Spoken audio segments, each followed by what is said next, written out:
Everything the light touches is our kingdom. But a king's time as ruler rises and falls like the sun.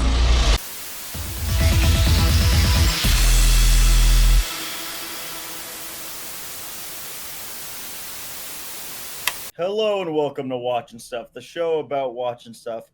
I'm NERO, and with me is my Canadian counterpart, WHYBOY, and today, as a gift, by the way, I want to take a moment to preface this. This is going to be a gift to Caleb. Caleb has been a longtime supporter of our channel to a remarkable degree, has been very dedicated in the support for our channel to grow and thrive, and Caleb's birthday recently passed. Yeah. So we had said beforehand, like, we were going to skip this movie because it looked like Garbo. Yeah. Caleb, this gift is for you. You get to see us watch the Garbo. Isn't that great? Hooray! And that Garbo is the Lion King. I mean, look at this majesty and magic. Wow. It's so If you've ever watched a National Geographic video... You've seen this. Yeah. But yeah. Let's start with the positives. Getting things to look photographically realistic to real life is neat. Yep, it's super neat. It's not great. It's not amazing. It's not astonishing or spectacular. It's neat. Hey, look at these lines right here. Like, just the fur looks so fluffy. They're just real to life lions. And all the animals are just real to life, and they just look so cool. Performances, there were some standouts. Seth Rogen as Pumbaa, Billy Eichner as Timon, and of course, John Oliver as Zazu. Yeah, Zazu was just a highlight performance of this whole picture, really. Because he put a lot more character into Zazu than what originally was there. Like before. Yeah. Like before, where Zazu was just basically just sort of like just a sniffling little just advisor type. Like here, you just see like much more of a devotion to him as he wants to help out his matriarch or patriarch, I should say. Well, a little bit of both, because like he helped out Nala as well to escape, which I don't even remember how did Nala just leave in the '94 version? Yeah.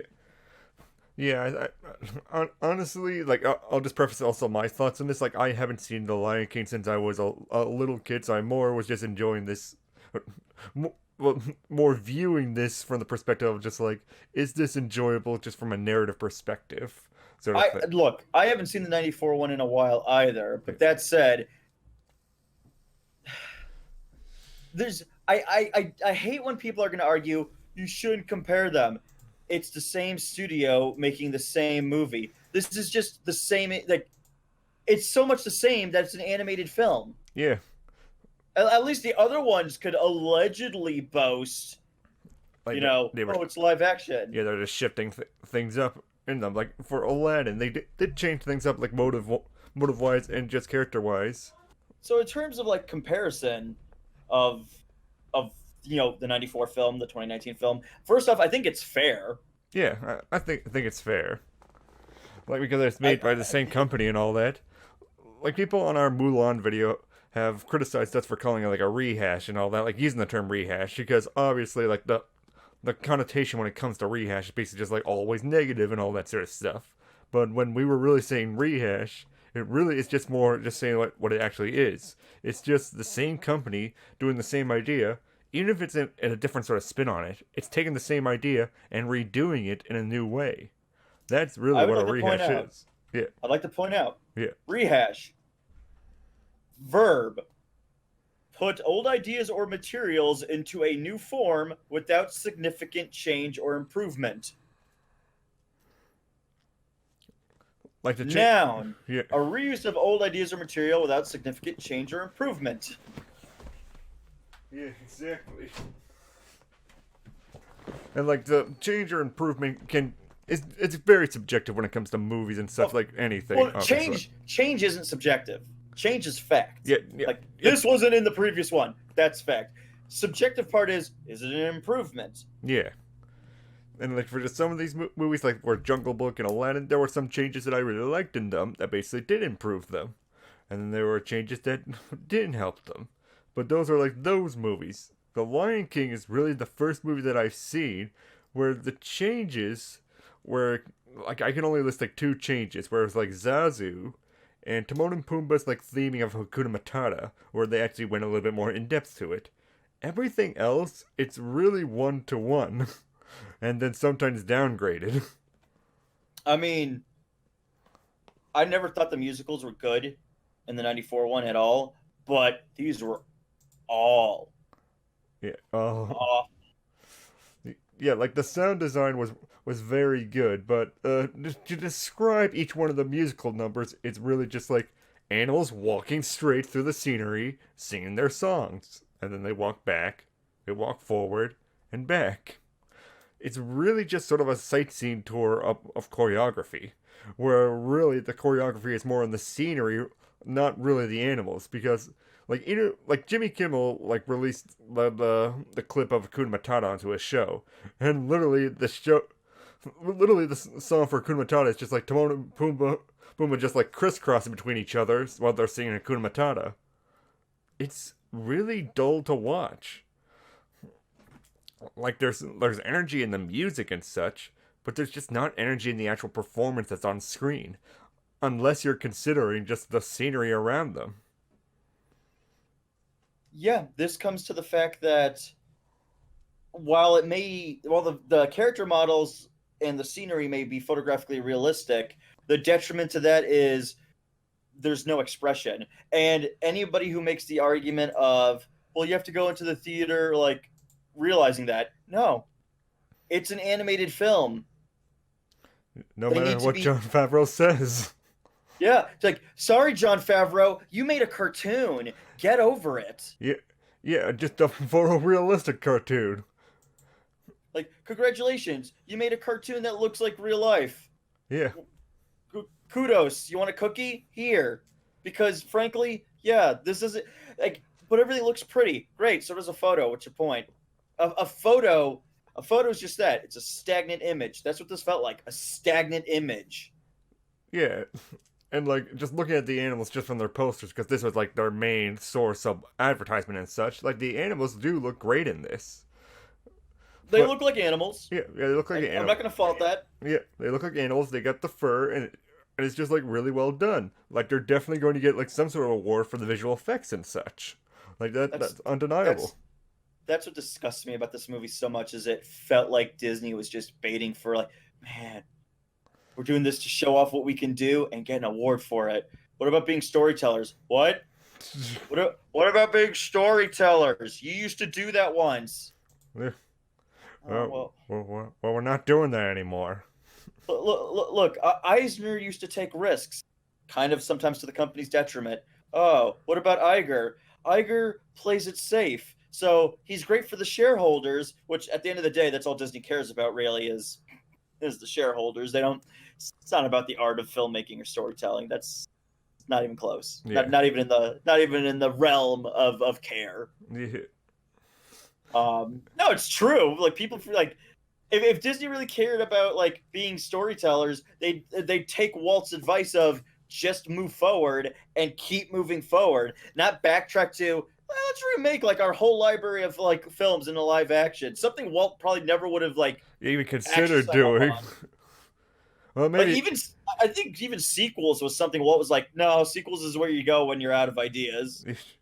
Yeah, he was just always the one that was pushing for like going to new things and stuff. Like he was a businessman, and he felt like that was where like the more the money was. Well, he may have changed his mind depending on like how much money these movies are making, because quite frankly, they do still make a lot of money. Oh yeah, I mean, I don't. This one, I mean, it just came out, so I mean, like, it hasn't. We can't really rack up yet. Yeah. How much this is doing, but like I think the Alice in Wonderland rehash. Well, it's not even a rehash because that one actually tried different content. It just sucked. Live action Alice in Wonderland they did made like I think $1 billion. Yeah, it's more like a spin-off of the sequel and all that, and it did make a lot of money, and it spun off into its own sequel and basically a series and such. Like that is like that's not in sort of the rehash of the library, but Lion King clearly is because it clearly. Lion King's clearly Because is. I would argue Lion King is because it's more beloved. You were obligated to rehash. Yeah. Because like, look, I love the animated Alice in Wonderland. It's one of my favorites. I bet nobody cares. I bet like nobody really sits there and it's like, man, you know what's one of my favorite animated Disney films? Alice in Wonderland. Yeah. I'm sure most people don't think about that because it's like it's not deep, it's not philosophical, it's just kind of goofy and fun. Yeah. No. Yeah, no one's gonna look at the new Alice. No one's really looking at the new Alice in Wonderland. It's just sort of like, oh, this is a travesty against the original. Like, I'm sure I some thought people. that. Well, a lot of people more are just like, this is just kind of dreary and dull for a Tim Burton movie. Wow, that seems par for the course for Tim Burton movies. My look at it was like, huh, an Alice in Wonderland movie that focuses on like war as the main theme. They do this a lot. Yeah. Like, is there, man? Because there was all of it. There's so much that was just shot for shot. Yeah, shot for shot. Like, something that was just sort of undercut, even in the shot for shot, was the character of Scar. Like, as we just remember from Scar from the original, like, he was a very, like, sort of campy entertainment sort of villain. Where he was all about, like, getting the power and all that, and as soon as he got the power, he was just all whiny and all that. And really... I'm the king. I could do whatever I want. My God, you prima donna. Yeah, and that's what made him fun and memorable as one of the Disney villains. But now, as we've seen in a lot of these sort of, like, like, live-action Disney movies that we've seen so far, including, like, Jafar from Aladdin, like, they've become a lot... They're trying to spin it in a way where it's just like they're trying to be more layered, but then they just lose a lot of their personality. You know, the funny thing is, Yeah. I don't even think that's the case for all of them. Like with Jafar, it was they clearly wanted somewhere amongst that mess with that character, they wanted to add something, and they just didn't bite the bullet to do it. Yeah, and then with Shere Khan as well, where they try to do that as well, but it's just like, oh, he's just Shere Khan. Yeah, where it's just like it's just an evil tiger. But at least like with Shere Khan, because Shere Khan, I combined the two. Shere Khan. Shere Khan with Shere Khan, his whole thing though is that by visual and the scars on his eyes, you can tell it's like, why does he hate man so much? Because he was hunted by man, and that's why he hates the man cub. That added, it didn't add anything in terms of like great depth. It's just like, oh, reason why he hates Mowgli. Because in the animated one, it was really like, doesn't really like Mowgli. Yeah, just like, yeah, I just want to kill him for fun, basically. But like with Scar, not only was there no degree of additional depth even attempted, but Chiwetel Ejiofor, whose name I'm probably butchering egregiously, Yeah, you definitely played. Yeah, I don't care. He played Carl Mordo on Doctor Strange. He was egregiously bad. He was awful in this. Like, Just awful. like it's the most just really tired sounding Scar that you can really just come out of it. And it is fitting for the character model because look, it looks like a lion with mange basically. Yeah, where he's like balding. Yeah, He's gonna have to comb over his mane. yeah, but it just feels like there's just no personality behind Scar other than just like, I want to rule, and that's it. With the Scar in the original, he did have the I want to rule sort of side of him, but there was also just sort of a character behind that. He wanted to feel big and powerful, but he was just like, I don't want to do work. Isn't it the lioness's job to do the hunting? Oh my god, dude. You suck. Yeah, well, this Scar is just more like, you just do what you want, I'm the king! No, almost no character is better. And I gotta say, by the way, even though I love the performer, I couldn't buy it in this movie. Keegan-Michael Key was just weird and out of place. Yeah, he was one of the hyenas. They're just like, oh, that's just a nice sounding hyena who's killing this. And they kept doing this weird thing. They kept doing this weird thing with one of the other hyenas where he's like, dude, can you give me some space? And it's like, Oh, okay. is there like a payoff to this? And it's like, no, it's this weird thing. Which, by the way, according to Jon Favreau, he felt that they had to change a lot to fit with the realistic style, stating that a lot of the stuff around the hyenas in the original film are very stylized. So, those hyenas were funny, and these hyenas are meant to feel dangerous. Oh, hey, get away from me, man. Oh, I'm sorry, man. I'll Yeah, just get right. away. But Dangerous. by the way, I want to point out the writer on here who adapted. Jeff Nathanson adapted this based on, obviously the 1994 film. You're a hack, and you're really bad at your job because instead of trying to build anything, you basically just copy and pasted. And I can't even fully fault you for that because I'm pretty sure the studio told you to. Yeah, this really is a lot just like the original animated movie. There's very few differences. Like the only bits that are actually changed are padded out. This was written by the same person who did Kingdom of the Crystal Skulls. Yeah. And Pirates of the Caribbean 5. Yeah. So I'm pretty sure that motivation to ever write is long dead. Like that fire's been freaking snuffed. Right. I hope you get better projects in the future. Possibly just not a rehash project. I don't even understand why they hire a writer at all. Yeah, for adaptation projects. Well, like for this situation, like Mulan, you could argue things are going to be different because even from the trailer of Mulan, I didn't give it enough credit. I'll admit to that. The Mulan one feels like there's still something that's going to be there that's going to be different. Yeah. Even in the terrible Alice in Wonderland, it was different. It was garbage, but it was different, kind of, sort of. I could go into a whole spiel about that at some point. Yeah.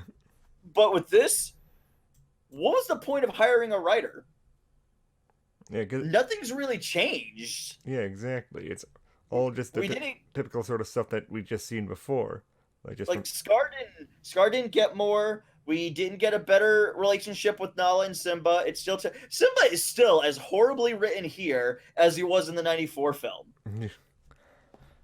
Yeah, because I don't believe we ever said this on ToonGrin. Like, where I'm just like all right with Lion King. Like Nero is someone who does not like the Lion King. But, it's crap. Yeah. Yeah, but his reasons are very, very solid in my opinion. Like, why don't we just list them right here, Nero? Simba's character is boring. Simba's character basically is only predicated on his position of being the king or the prince, and that's really it. There's no really other character. There's no real interesting development about the trauma of losing his father whatsoever.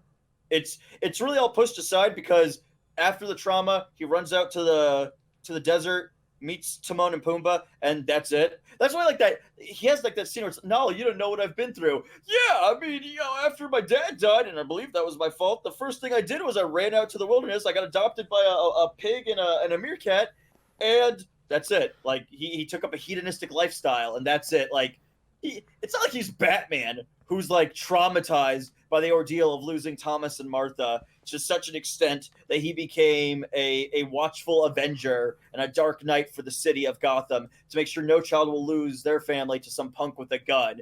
Simba literally went from like, my dad's dead. Hey, no worries. It's not really my fault. That's it. That's his character. And it's boring. It's egregiously boring. Yeah. I'll say looking on it from the live action movie, it's definitely looking back at it as like a much more boring sort of character arc. Where it's just like, oh, I just saw my cloud, Dad. I'm going back now. I'm all better now. That was the animated one too. Yeah. I know. Just I'm more saying like, yeah, I'm more just looking back on it again. Like there is, it's not as like well thought out as I thought it was when I was much younger. Like I do like the idea where he does go with the hedonistic lifestyle because some people just sort of like shut down when these sort of tragedies happen to them, and so that's the journey that Simba went on. Like that is sort of that's a character flaw where he just shut down, feeling like it's my fault, I don't deserve being king and all that. So he just decided to be like, I'm just gonna go away now. It definitely doesn't help him when just Nala just shows up again to be like, hey, you gotta be king, everything's being destroyed and all that. It feels like if you were going to remake this, there should be a much more battle within himself being like, oh, everything's being destroyed over there. But if I go back, I'm the one that killed my dad as well, so I don't think I'm suited for it. At least they should have added something like a nightmare scene Or like when he goes and talks to Rafiki, maybe Rafiki hits him with the whammy and he sees visions of like, I ruined everything. It's all my fault. And like, no, they don't. By the way, Rafiki's dramatically cut down in this compared to the 94 version for some reason. It's Yeah. really weird. Yeah, he didn't really feel as much as just like an integral sort of part. Like, but even in the past, he wasn't that integral. He just sort of showed up to be like, hey, you're gonna meet your dad over here. Yeah. What do you think? I mean, yeah. Yeah. He liked the humor of the original. Yeah. It feels just like a lack of humor in the movie altogether, except from John Oliver.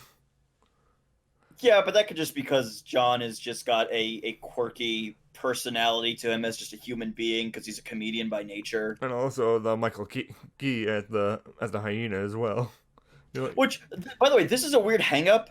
They changed the name of two of the hyenas. Like, Shinzi is still called Shinzi, and she's like the female lead. She was played by Whoopi Goldberg in 94. But they changed Banzai and Ed to Kamari and Azizi, and that really annoys me. And I don't know why, because I don't remember them saying the names Kamari and Azizi in this version anyways. yeah, they just felt like Hyena 2 and 3. Just Shinzi was the only like really named one as far as I can remember. Because she had a great character arc with Nala, which was they looked at each other and they fought. Yeah, they saw each other as a cub and a hyena. Then Nala grew up, and Shinzi stayed the same exact age, it seems. And yeah, they fought later. Character arc. And it was weird because it was like, I'm not a cub anymore.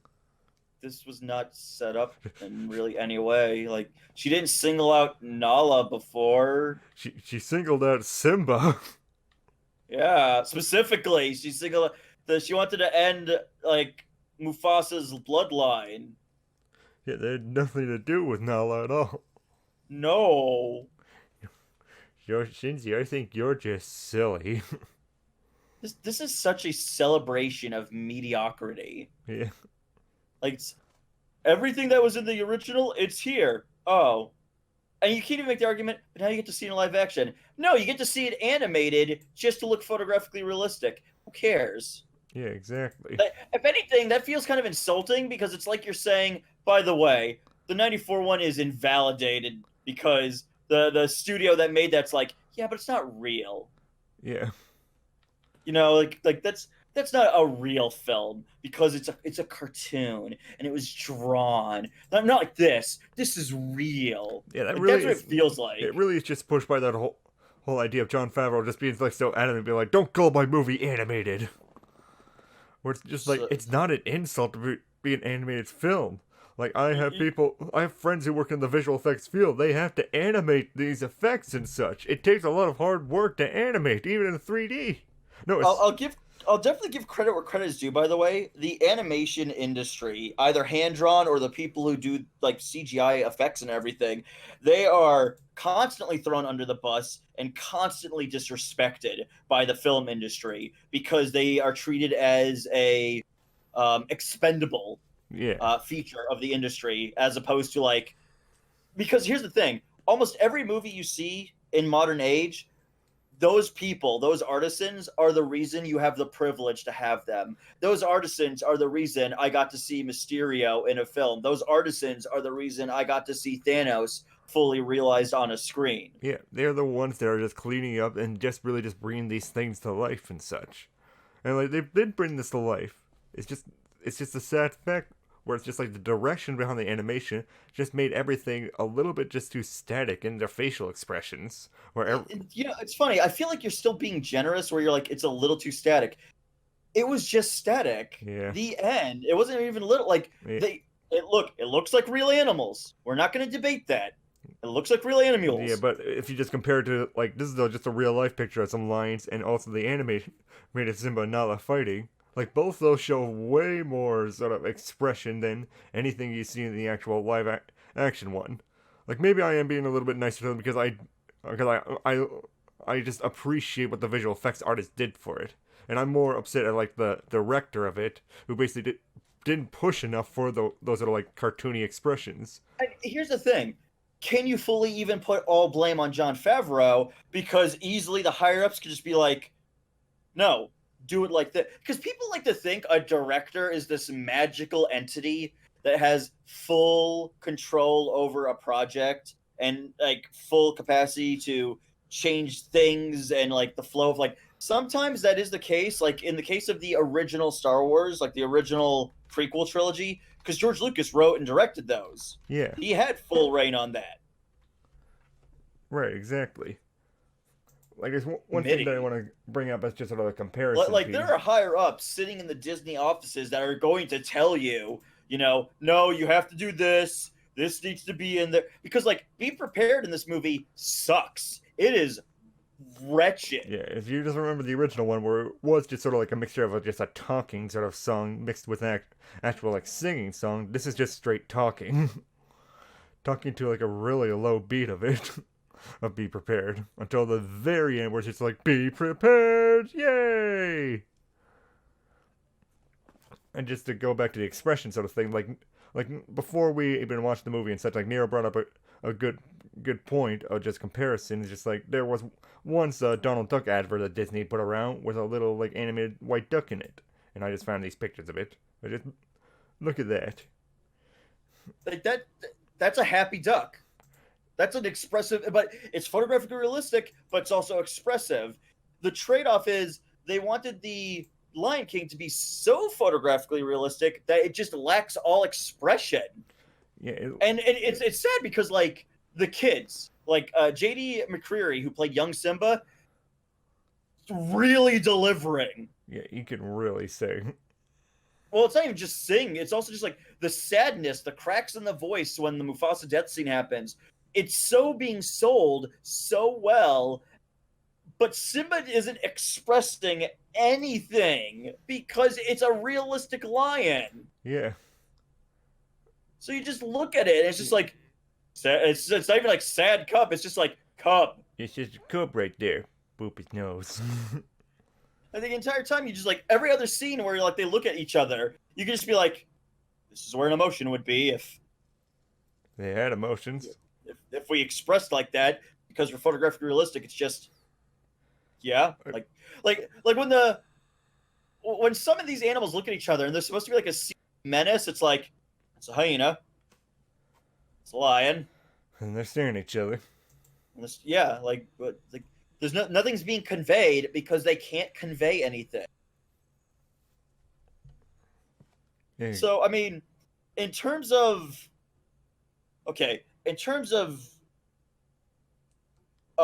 rehash, it's that 94 film all over again. Just told again, but just with less emotion behind it. Like, yeah, because the characters are less expressive. Yeah, trying to like think of just like the animated like 94 and even like Lion King 2 and 1.5. Feel like those are like proportion wise, those are all realistic animals and such. But they're allowed to basically have much more of their facial features like express and all that. Their eyes go wide and everything like that. And like we just saw with that duck, like you can have expressive, realistic characters. You just also have to go the whole cartoony route of it and be just not afraid to basically be like just look at that. What's realistic about like a duck like hugging something like that? Nothing, but it's expressive. There's an emotion behind that shot. Yeah, you feel the cuteness, you feel the love behind it. Just like you don't feel as much when you're actually watching this movie. Like, the only thing you'll feel is that you'll feel like you'll want to watch the 94 one again, and then you'll feel all inspired again by that 94 one. Well, that's like the scene with Mufasa I told you about. Yeah. Where, like, Mufasa says, like, you know, no one messes with your dad. And I'm just like, I remember that. But that was it. Like, I told you, it's like, I remember that from the 94 version, because I liked Mufasa in that. I mean, to me, this movie is a perfect representation of modern Disney, where it's like, you're so empty, you're so soulless, and it has gone full tilt, all about the business and only the business, and that's it. It's not about art, it's not about story. It's just about how many tickets can we sell. Because the fact that they had to get James Earl Jones back, and their argument is like, it's a once in a generation vocal quality. No, you could have hired somebody else to play Mufasa. It didn't need to be James Earl Jones. You got James Earl Jones because nostalgia. Yeah. For exploitation. Yeah. You didn't get it because he's the only one who can play that character. Oh, but that means every other actor in the original film was completely and utterly expendable. Nice. Yeah. Very nice. And Matthew Broderick does suck. Yeah, and just to be fair to James Earl Jones, he still gets across that sort of fatherly vibe in his voice and all that. It's just like the voice cast is really strong, except for Scar, but it's just the visual elements do not just sort of connect to them. You don't feel any sort of emotional impact from it. You don't feel any anger. You don't feel any love. You don't feel any worry from them. You just feel like you're watching the National Geographic Channel, and all you can do is just replace their voices with rah, rah, and you get the exact same amount of just emotional connection. But remember the shot? Remember the scene where they're gonna go down into the Pride Lands, and it's like in the third act, and they're like, "We need a distraction," and Pumbaa's like, "That's a good idea. Something like big, meaty, and juicy. No hyena could resist that." And you have Zazu, Nala, Timon, and Simba all looking at Pumbaa, and it's just like, that's a bunch of animals staring at a warthog. Yeah, that's exactly what it is. Yes, that's exactly what it is. There's nothing. There's nothing to convey emotion. It's just it's a bunch of animals staring at each other. Right. And I know people are just gonna be like, "Oh, you're really harping on that." Well, yeah. Because you need expression. Like nothing is being conveyed. Yeah, like there's no expression for like realistic animals. You see their entire body like crunch up with anger and such when they're attacking each other. And even Simba and Nala here, they're showing off their fangs as they're fighting together and all that. How many times was there a shot and in the back of your head you were just like, animate something like their ears are going down or their tail tucks between their legs? They stay on a stagnant look for a lot of shots. Yeah, like even in the 94 one where like Simba's going up to his dad to be like, "Oh no, I went into the elephant garden." Like his ears were down because he was worried about being in trouble with his dad. That's an emotion. In the movie, he's just like walks up being like, "I'm a lion. I'm a cub. I'm a big lion." Big roar. Look at the sky, Simba. That's a sky. Yep. Yeah, it's just so matter of fact of being like, what you're seeing is just what you get. You get a bird, you get some lions, you get some hyenas, and really that's it. You don't get really anything else. Like from the music to anything else. It's just animals running around doing stuff. The music's just sort of done worse. Not even necessarily it's done bad. It's just done not as good because, animated Disney, like traditional animated Disney, every time there was a musical, it was like a micro music video. Yeah. In a film. Even with my hatred of Frozen, I could acknowledge where it's like, yeah, I can understand those musics are the set pieces. Yeah, and they definitely made them like much more colorful and bouncy and such. But here, if you really just look at it, they're just going just through a location, and that's it, just to see the scenery around them. That is the set piece, not the actual singing. Where that's kind of missing the point of a musical number. Yeah, because the whole point to a musical is to really entice you with the idea, especially an animated musical. An animated musical needs to convey so much even more emotion than normal because of scenery, of just overall sound design, body language, characterization. And in this, it's like a bunch of animals are walking around and there's music playing. Yeah. Yeah. It happens. It happens, yeah. So I'm not disappointed. It's as lame as I thought it was going to be. Like if I was really just going to rate it on our old scale, like I would just give it a meh. It's be like it really is just basically just The Lion King just told worse, and it's just boring. Okay. But okay, it's rock bottom. It's flat out rock bottom because just watch the 94 one. Yeah. Don't go out to a theater. Just go pop in your DVD. Call it a day. Yeah, exactly. Like it's meh in terms of like just like if it's a standalone film, it's just a meh. But as really a rehash of the original '94, doesn't have anything like Aladdin, The Jungle Book did, or I can only list those two as examples. Doesn't have anything new like those two movies did, and just does the same thing again, but just told in a much more just emotionless way. And I feel that you can just watch the animated ones, all three of them, and feel a lot more emotion than you would from this movie. So, I gotta ask, and I'll admit, this is the smugness of me talking. Yeah. Is it safe to call these movies rehashes now? I think so myself.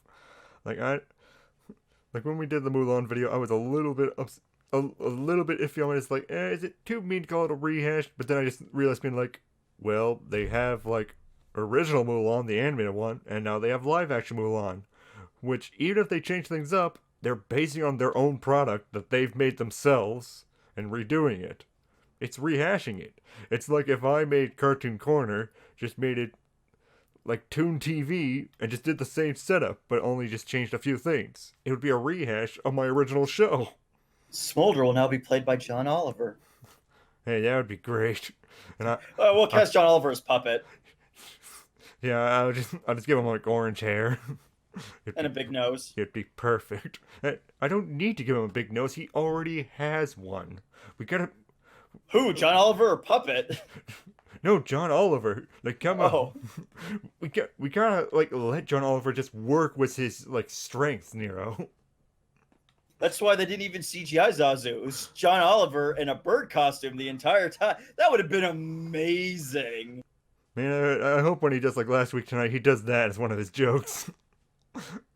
So, I mean, there's nothing I could really say that I'm happy with. I predict, my predictions are that financially this movie will probably do good. I know people are like, but the critics have like there's been a lot of critical panning. That doesn't matter. Disney cares about the money they make, not the critics they pay off. Yeah, it's been like this for the last few movies as well, where the critics give it like a score like 50 to 60 and all that, and then audiences give it like 90s and such. Because really, at the end of the day, these are the movies that the audiences love. And audiences aren't going out to see every single movie. They're going out to see the ones that basically they connect to. Like, we as critics are able to basically just sort of pick these apart to basically see the follies of it that basically won't make it last like the greatest reaches of time and such. Like, you'll remember the 94 one way before you remember the 2019 one. Oh, I would argue any one of their animated films, even the ones we enjoy, a lot of people, like, even Aladdin, you'll remember Robin way more than you'll remember. Because the thing is, at the end of the day, it's like, Will Smith did Will Smith. It's all he's good at, is being Will Smith. Is it memorable? No, but it's charming in the moment. Yeah. This doesn't even have that luxury.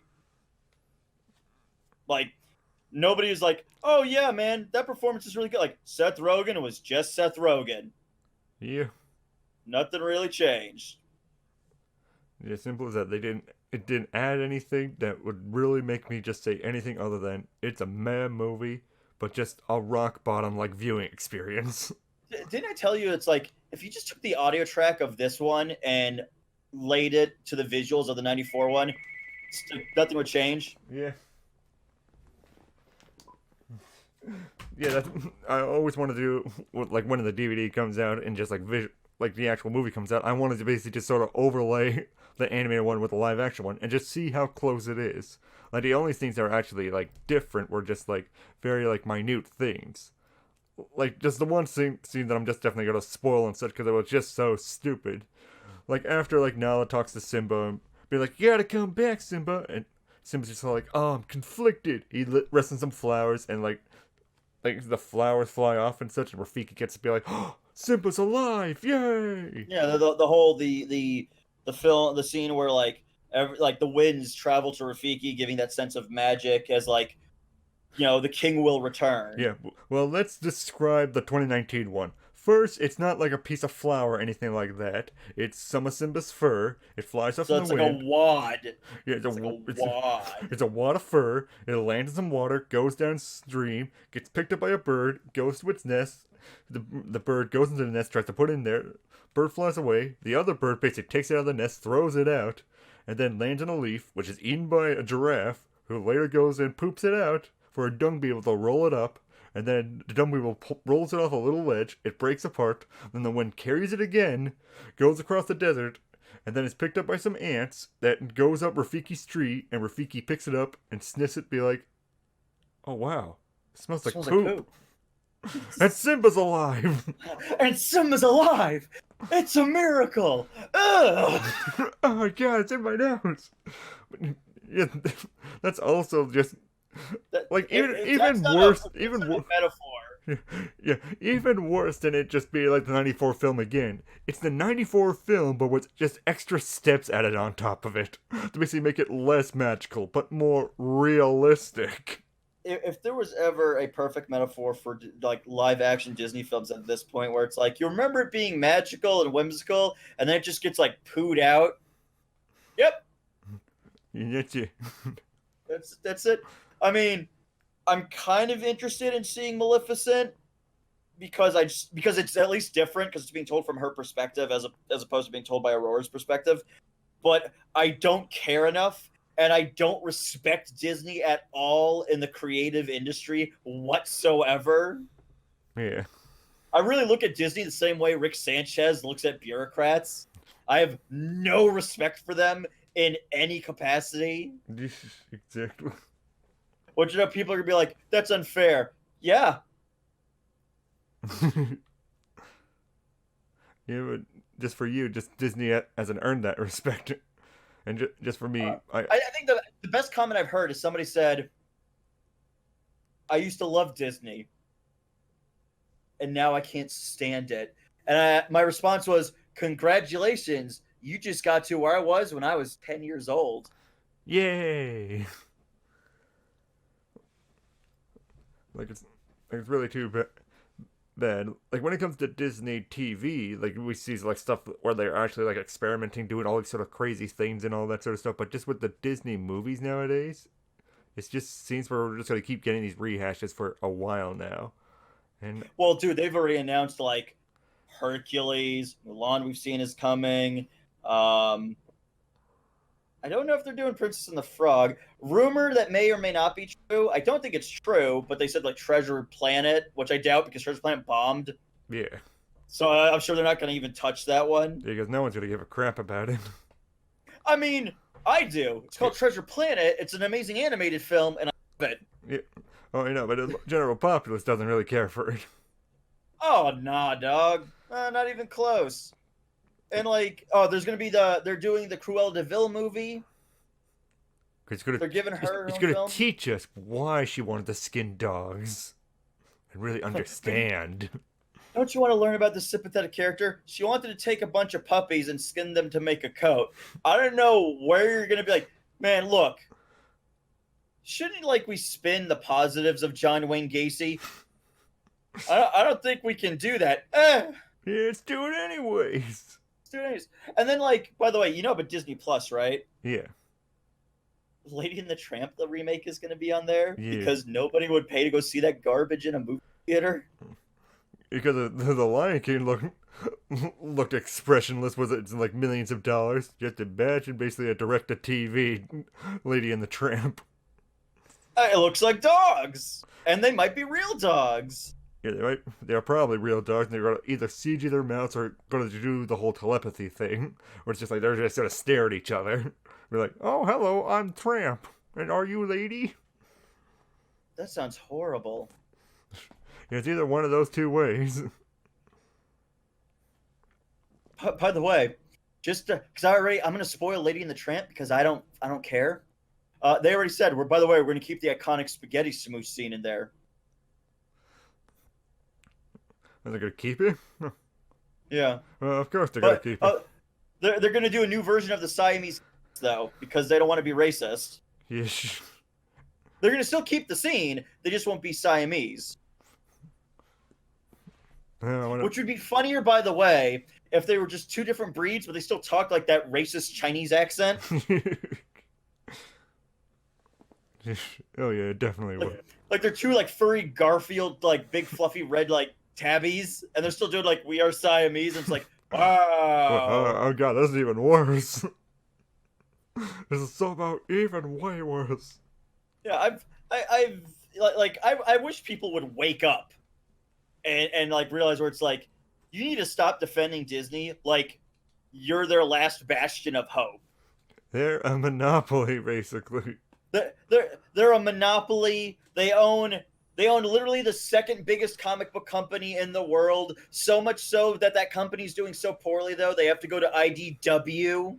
Yeah, they don't need protection or anything, so it's all right to be a little bit critical of them. It's okay to be like, oh, I sort of want a better movie. Like, there's no reason to defend them. You do not owe them anything. And even, like, you might be like, oh, they gave me so many movies I liked in my childhood. Congratulations, they gave you entertainment that you enjoyed. But entertainment is expendable and fleeting. If the things you liked didn't exist, you wouldn't even know it's gone because it never existed to begin with. Right. Like, I love Robin Williams as Genie. If that was never made, I wouldn't lose sleep over it because I would never have known it existed. Yeah, exactly. The only reason people get so defensive about these things, too, is because it's like, I have to defend this brand. You have no reason. There's no logic why you should ever have brand loyalty. Brands do not care about you. And keep in mind, this is the same studio who recently told a couple, you can't have Spider-Man on your kid's tombstone. Which they did this before with Winnie the Pooh, where the same exact thing happened, and then they relented when a bunch of people got angry. This is the same studio who's like, we have to respect Walt's wishes. Oh, Walt didn't want alcohol in the parks. Oh, we put full-on bars in the parks. Oops. I saw a fist fight happen in the park, by the way. Oh yeah, I'm sure if you have alcohol involved. Well, yeah, these two families were just punching the living crap out of each other right there in the middle of Disneyland. Yeah.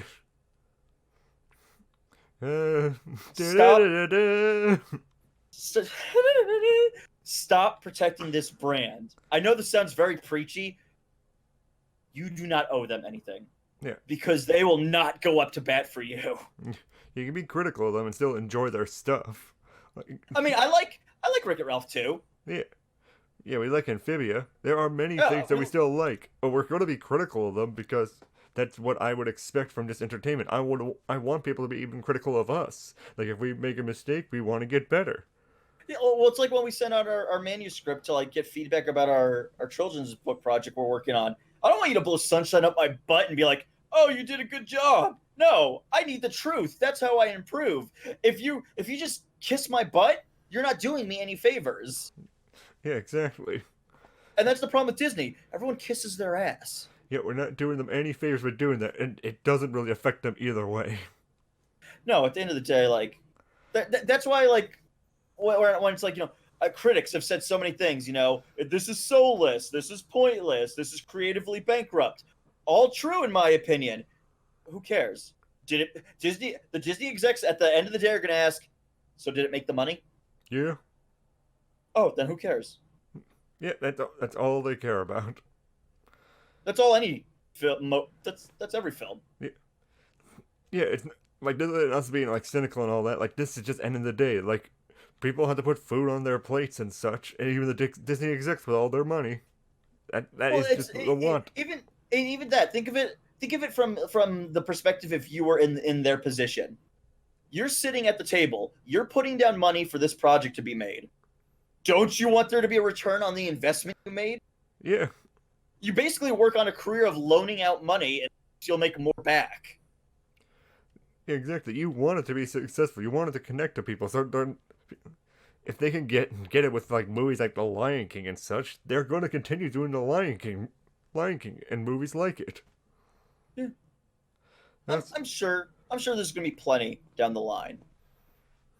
Yeah, I agree. I mean, it's kind of unavoidable. Yeah. I think that's the end of our discussion. Like, we've talked about Lion King like so much already. But why don't you you let us know what you thought of The Lion King. Put that in the comments below. Do you think it was... Did you like it? Did you think it was also a rehash like us? Just put your thoughts and comments below. And maybe you're looking forward to one of the rehashes coming up, like Mulan, Maleficent, or anything else. Just put your thoughts, because you can love Disney. Like, Disney got to where it is now because it has such great names behind it. But I feel we can also be critical of it to try to make it stronger from a consumer sort of perspective. Because I think you're doing a disservice to them as creatives by not critiquing them. Agreed. Because they won't improve. And the thing is, they'll always be fine. Yeah. Like, they're actually the studio who could afford to take risks. They're a monopoly. They own Star Wars. They own Marvel, who has now some of the biggest superheroes on the planet, who really are only outmatched by the likes of, say, Batman, Superman, and Wonder Woman. Yeah, exactly. Like, they're going to be fine. Yeah. And really, if they can't handle a critique, then they should probably get out of this business. Exactly. But anyway, thanks for watching, everybody. Please be sure to like and subscribe for more Watchin Stuff's coming every Sunday from now on. If you want to support us, please support us on our Patreon or go to our TeePublic store for any of our t-shirt designs. And as always, just be sure to tune in to ToonGrin. I'm looking at a whole list right now of everything they've greenlit. Yeah. Dude, Taylor, this list is egregiously long. Oh, gosh. Then rapid fire them really quick. All right, so up-and-coming films after Lion King include Maleficent, sequel to the original Maleficent film from 2000, I want to say 4. Lady and the Tramp coming out in November 2019. Mulan coming out March of 2020. Cruella de Vil's getting her own movie December 2020. Sword in the Stone is getting a remake. Little Mermaid is getting a remake. Hunchback of Notre Dame is getting a remake. Lilo and Stitch is getting a remake. A sequel to The Jungle Book is getting a remake done by Jon Favreau again. Pinocchio is getting a remake. Something called Red Rose, which I'm not sure what that is. And then Snow White and the Seven Dwarfs is getting a remake. Wouldn't Red Rose be like Beauty and the Beast? That already happened. Well, we already know that flopped, so maybe they're trying to do something again? Don't you want to learn the story about the witch who screwed over the prince? Yeah, get out of my house, you crazy witch! Oh, also, Tinkerbell, Hercules, Pocahontas, Atlantis, Black Cauldron, Treasure Planet. Oh, and Return to Jafar. Definitely all those are not rehashes, clearly. Oh, and they're going to do a spin-off for Prince Charming. Oh, and Peter Pan. Oh. Is it safe to call them rehashes now?